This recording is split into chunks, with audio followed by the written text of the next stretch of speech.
नमस्कार, सुशल संवाद में स्वागत है। मैं शशि भूषण। आज टाटा स्टील का बोनस समझौता हुआ और ऐसे माहौल में हुआ जबकि आप देख रहे हैं कि बाजार में उतना अर्थव्यवस्था को लेकर जिस तरीके का हाल है, लेकिन इस समझौते के बाद कहीं ना कहीं बाजार में एक उत्साह है और बहुत ही अच्छा खासा हुआ है इस माहौल में।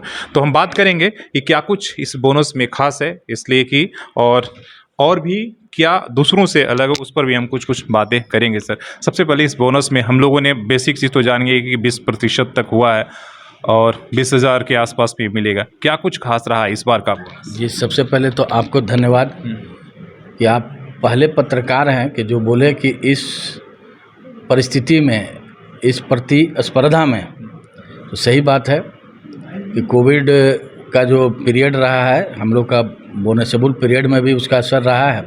और आप लोग को मालूम है कि कोविड के चलते कितने उद्योग बंद हो गए और कितने उद्योग के कर्मचारी बाहर चले गए छोड़ के। तो सही बात है कि पिछला साल भी हम लोग जो बोनस किए थे वो 16.5% बोनस हुआ था। हम लोग Tata workers union, Tata management एक फार्मूला बनाती है, वो फार्मूला से पैसा लेती है और वो पैसा जो है बोनसेबल अमाउंट मोर देन 20% नहीं जाना चाहिए, चूँकि हम लोग का बोनस एक्ट में भी है। तो पिछला बार 16.5% गया था, तो पिछला साल भी हम लोग के लिए वो ऐतिहासिक पल था। 16.5% में कर्मचारियों को पैसा अच्छा मिला था, हर एक बार से ज़्यादा मिला था, हर एक बार ज़्यादा। उसके बाद फिर इस साल जिसमें आप देखिएगा 3-4-5 महीना ख़राब स्थिति था, कोविड का स्थिति था, और जिसमें हम लोग के 120 कर्मचारी कोविड में उनका मृत्यु हो गया। और उस परिस्थिति में कर्मचारियों को, टाटा स्टील के कर्मचारियों को हम लोग दिल से धन्यवाद दे रहे हैं कि जब सड़क सन्नाटा था तो भी कर्मचारी इस टाटा स्टील के चिमनी को बंद नहीं होने दिए। तो जिसका नतीजा है, और कुछ मार्केट का भी देन है कि स्टील मार्केट बूम पे रहा और कंपनी अच्छा मुनाफा कमाई। तो हम लोग टाटा स्टील, टाटा के बारे में ट्रस्ट बोलते हैं कि एक विश्वास है। तो हम लोगों ने, हम सतीश जी और शैलेश जी हमारे ऑफिस बेरर, हम लोगों ने मैनेजमेंट के पास अपना पक्ष रखा कि आपका जो आपने शेयर होल्डर को अच्छा लाभांश दिया है, तो आपका स्टेक होल्डर में कर्मचारी आते हैं जो श्रम रूपी कैपिटल इन्वेस्ट करते हैं, जिसका लाभांश हम लोगों को भी मिलना चाहिए।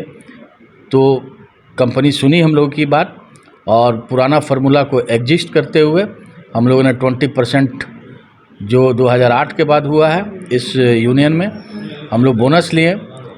चूँकि 20% सीलिंग है, प्रॉफिट अच्छा है, तो उससे ऊपर हम लोग नहीं जा सकते, लेकिन फिर भी हम और हमारा टीम प्रबंधन से प्रयास किया, कोविड का दुहाई दिया, कर्मचारियों का योगदान बताया।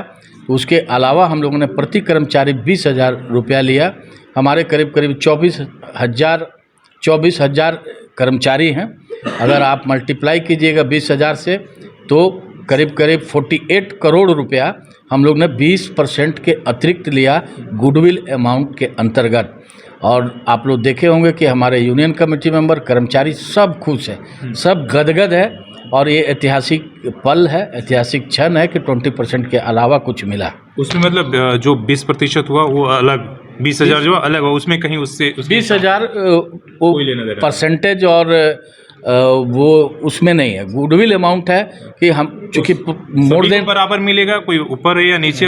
जो हमारे सीनियर कर्मचारी हैं जिनका रिटायरमेंट है, या जो बोनसेबल ईयर में जो ज्वाइन किए नए कर्मचारी, उन सभी को बराबर मिलेगा, फ्लैट अमाउंट मिलेगा 20,000।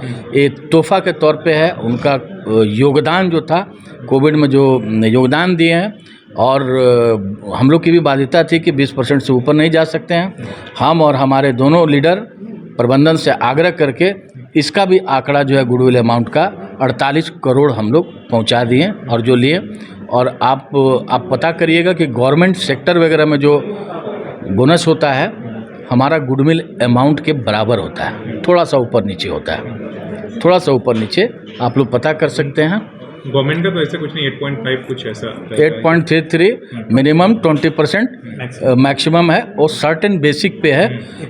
21,000 से जो ऊपर हैं वो एट पार होते हैं बोनस के, तो उनको नहीं मिलता। अगर हम लोग, हमारे यहाँ टाटा स्टील में 21,000 से सभी ऊपर हैं, आप देखिएगा तो बोनस एक्ट के हम लोग बाहर हैं, एट पार है, लेकिन फिर भी हम लोग बोनस लेते हैं। और कंपनी जो है अपना कमिटमेंट निभाती है, जो हम लोग का टीम वर्क का बात है, जो कमिटमेंट का है, क्रेडिबिलिटी का है, तो उसके तहत हम लोग यूनियन मैनेजमेंट बात करते हैं, और ये हमारे यूनियन के जो पुरखे हैं उनका भी देन है, और प्रबंधन में भी जो लोग रहे हैं मैनेजमेंट में ऊपर लेवल के, और आज भी मैनेजिंग डायरेक्टर टीवी नरेंद्रन और उनका टीम है आत्रेय सन्याल, जो हम लोग बात किए और इस चीज़ को समझे और बहुत अच्छा बोनस दिए। हम और सतीश जी और शैलेश जी हम लोग इस बोनस का नाम रखे हैं 2020, इसलिए ऐतिहासिक है। 20% bonus, 20,000 rupees goodwill amount. Thank you. चलिए 2020 बहुत बेहतरीन रहा, लेकिन इसके साथ सबसे बड़ा यूनियन के सामने, अभी सभी यूनियन के सामने पूरे देश भर में चैलेंजेस है, जो परमानेंट जॉब है उनको बचाना है। इसलिए कि केवल यहाँ टाटा स्टील नहीं कि पूरे देश में जो हो रहा है कंट्रैक्ट, और कंट्रैक्ट से भी अब आके निकल चुका है। जिस तरीके का अब नए नए फॉर्मूले आ रहे हैं, परफॉर्मेंस के हिसाब से आपको पेमेंट होगा। उस परिस्थिति में क्या आप यहाँ वो कोशिश करेंगे, इसलिए कि जब कर्मचारी रहेंगे तभी यूनियन का अस्तित्व होगा, कि परमानेंट जॉब बचा रहे आपका सवाल एकदम जायज़ है, और इसमें हम स्पष्ट कहेंगे कि गवर्नमेंट को भी इस पे नियम बनाना चाहिए। लड़ाई तो गवर्नमेंट से ही लड़ना है, इसलिए कि आप लेबर लॉ में तो वही आपको संशोधन करके सारे जी गवर्नमेंट को भी ध्यान देना चाहिए कि हमारे जो असंगठित क्षेत्र के हैं, जो कॉन्ट्रैक्ट वर्कर हैं, वो परमानेंट हो। आप भारत देश के, आप विदेश में भी देखेंगे कॉन्ट्रेक्चुअल जॉब ज़्यादा हो रहा है, और कुछ तो हमारे लोग हैं वो चाहते हैं कि पेरोल में नहीं रहें, हम कॉन्ट्रैक्ट पर रहें, क्योंकि कॉन्ट्रैक्ट पर रहने से उनको हैंड टू माउथ ज़्यादा पैसा मिलता है, और वो जब परमानेंट में जाएंगे तो उनका पीएफ, ग्रेचुइटी टिल रिटायरमेंट तक उनको वेट करना पड़ता है। इवन आईटी सेक्टर में भी हम देख रहे हैं, लोग चाहते हैं कि हमको कैश जो मिले वो ज़्यादा मिले, पीएफ, ग्रेचुइटी और टैप्स जो हम लोग बुढ़ापा के लिए जो रखते हैं बचा के, वो लोग चाहते हैं कि हैंड टू माउथ ज़्यादा पैसा मिले। फिर भी टाटा वर्कर्स यूनियन के लीडर के नाते हम और हमारा टीम कॉन्शियस है। आफ्टर इलेक्शन जब हमारी ये टीम आई है, आप देख लीजिएगा रजिस्टर्ड रिलेशन का बहाली हुआ है, 500 रजिस्टर्ड पुत्रों का बहाली हुआ है। इस परिस्थिति में ट्रेड अप्रेंटिस का बहाली हुआ है, जो हमारा बहाली होता था रुका नहीं है। ट्रेड अप्रेंटिस के अलावा लैटरल रिक्रूटमेंट हुआ है।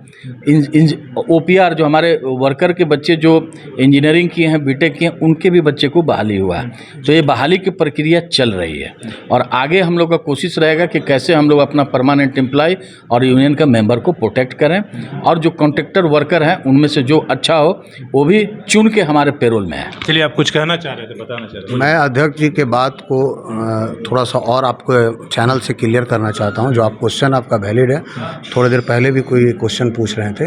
हमारा एक, आपको पता होगा, हमारा एक 1956 का एग्रीमेंट है, 1956 का समझौता है। उसमें क्लियर मेंशन है कि किसी भी कर्मचारी को हम रिट्रेसमेंट नहीं करेंगे, और हमारा तरफ से है कि हम कभी भी हड़ताल में नहीं जाएंगे। जब 2028 आएगा तो टाटा वर्कर्स यूनियन पूरे शहर में जोश से 100 ईयर हमारा जो है बिना स्ट्राइक का, मतलब इंडस्ट्रियल पीस का मनाएगा। जो हम लोग 75 साल मनाए थे, जिसमें अब्दुल कलाम आए थे, तो 100 साल 28 में होगा हमारा इंडस्ट्रियल आईआर का रिलेशन का। उस समझौता में क्लियर है। तो आज जब भी टाटा स्टील में जो आप बोल रहे हैं कि परमानेंट नेचर के लोग जो कम हुए हैं, कभी भी ऐसे नहीं हुए हैं। हमारे यूनियन से बात करके, जो अध्यक्ष जी बोले उसी में एक लाइन ऐड करना चाहते हैं, कुछ भी अगर चेंजेस आता है तो एक परंपरा है, और 100 साल से पुरानी यूनियन हो गई है। हमेशा कंपनी प्रबंधन जो है यूनियन से बात करके ही कुछ चेंजेस लाएगी। तो कभी भी अगर हमारे परमानेंट नेचर के जॉब को अगर किसी भी तरह का रूप को, स्वरूप को बदला जाएगा, तो इसमें हमारे यूनियन के जो टॉप अधिकारी हैं उनसे बात करके ही बदला जाएगा, और निश्चित तौर पे ये हम लोग का।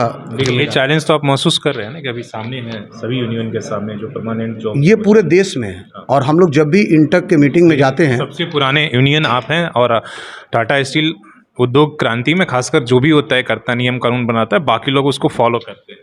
जी, हम लोग पूरे जब देश में हम लोग जब जाते हैं, पूरे देश के इंटक से हम लोग जुड़े हुए हैं। हमारे जो अध्यक्ष हैं डॉक्टर जी संजीवा रेड्डी, तो जब हम लोग किसी भी वहाँ मीटिंग में जाते हैं तो हमारा मेन कंसर्न, जितने देश भर से लोग आते हैं ट्रेड यूनियन का, आप जो पॉइंट बोल रहे हैं अभी गिग वर्कर का जो आ रहा है कि टाइम टू, मतलब कि एक परफॉर्मेंस और एक नॉट आवर बेसिस पेमेंट, जिसको गिग ए में बोलते हैं, उन सबों की बात आ रही है। तो हम लोग टाटा वर्कर्स यूनियन, जो आप बोले कि एक बड़ी यूनियन है, हम लोग अपना पक्ष हमेशा उस नेशनल लेवल के जो मीटिंग होता है उसमें अध्यक्ष जी और डिप्टी प्रेसिडेंट और हम लोग जाते हैं और अपनी बातों को वहाँ जरूर रखते हैं। ये लड़ाई मुहिम जो है लड़ने की ज़रूरत है, लेकिन हमारा जो कार्यशैली है 3 साल का टेन्योर होता है। हमारे इतना बड़े जो यूनियन के लोग हैं, हम लोग 3 साल जो है अपने लोगों के जो डे टू डे के काम में है उसमें ज़्यादा हमारा समय जाता है, जो लड़ाई लड़ने की ज़रूरत है जिसमें हम लोग नहीं लड़ पाते। चलिए बहुत बताएं आप इस जो समझौता आप भी समझौते को किस तरह जी जी, अब पहले तो आपको सोशल संवाद को हम धन्यवाद देंगे कि आपने बोनस के ऊपर में हम लोग तीनों आदमी से, अध्यक्ष, महामंत्री और हमारे से जरूरी है आप लोग आप लोग राय मांग रहे हैं। ये निश्चित रूप से ऐतिहासिक ये समझौता है। ये जैसे हमारे अध्यक्ष जी बोले कि 2008-9 में 20% बोनस हुआ रहा, ये बोनस उसके बाद 2022 में हम लोग 20% लेने में कामयाब रहे। दूसरी चीज़ रहा कि इसमें जैसे अध्यक्ष जी बोले कि 2020, तो ये भी एक अच्छा खूबसूरत है अपने आप में कि 20% हम लोग बोनस भी लिए हैं और 20,000 रुपीज़ हम लोग हर एक एम्प्लॉय को हम लोग लिए हैं। तो ये भी एक ऐतिहासिक है। आने वाले दिन में जो भविष्य हम लोग देख रहे हैं, बहुत से चैलेंजेज है, चाहे वो एम्प्लॉयमेंट के बारे में हो, चाहे उसका वेज के बारे में हो, चाहे उसका आपका बोनस के बारे में हो। तो बोनस तो हम लोग कम से कम इस पुराने फार्मूला को प्रोटेक्ट कर लिए हैं 2024 तक का। अब आने वाले जो चैलेंज है वो टाटा वर्कर्स ने हमेशा स्वीकार किया है और आगे बढ़ के काम किया है। जिस तरह से हमारे महामंत्री जी ने बोले कि इंडस्ट्रियल पीस जो है अपना 2028 में हमारा होगा, तो निश्चित रूप से इस कुर्सी में जो बैठने वाले टाटा वर्कर्स यूनियन का वो काफ़ी समझदार थे, दूरदर्शी थे कि अपने को लेके चले हैं और कोई भी एग्रीमेंट जो हुआ है वो Tata steel, Tata workers union और उनके एम्प्लॉय के हित में काम हुआ है। और आगे भी जो भी होगा, जो भी चैलेंज आएगी, हम लोग बैठ के बात करेंगे मैनेजमेंट से और उस चैलेंज को हम लोग एक्सेप्ट भी करेंगे और आगे भी बढ़ेंगे। जो हिंदुस्तान, जिस तरह से आपने कहा कि एक ट्रेड यूनियन आपकी पुराने ट्रेड यूनियन है, निश्चित रूप से टाटा वर्कर्स यूनियन एक पुराने ट्रेड यूनियन है, उसको देख के ही लोग सारा काम करता है। तो हमने बहुत से ऐसा लॉ बनाया है जो ट्रेड यूनियन के नाते हमने पहला इंट्रोड्यूस किया है पूरे इस इंडस्ट्रीज में।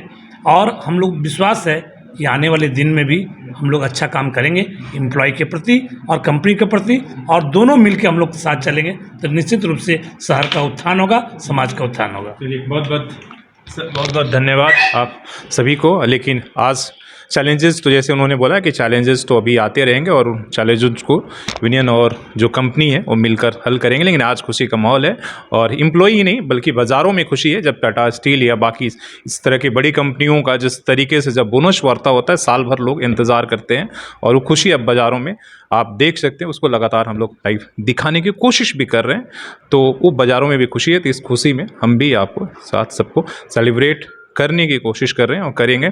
तो फिलहाल अपने सहयोगी CS राममूर्ति के साथ मैं शशि भूषण, सोशल संवाद न्यूज़ झारखंड। धन्यवाद।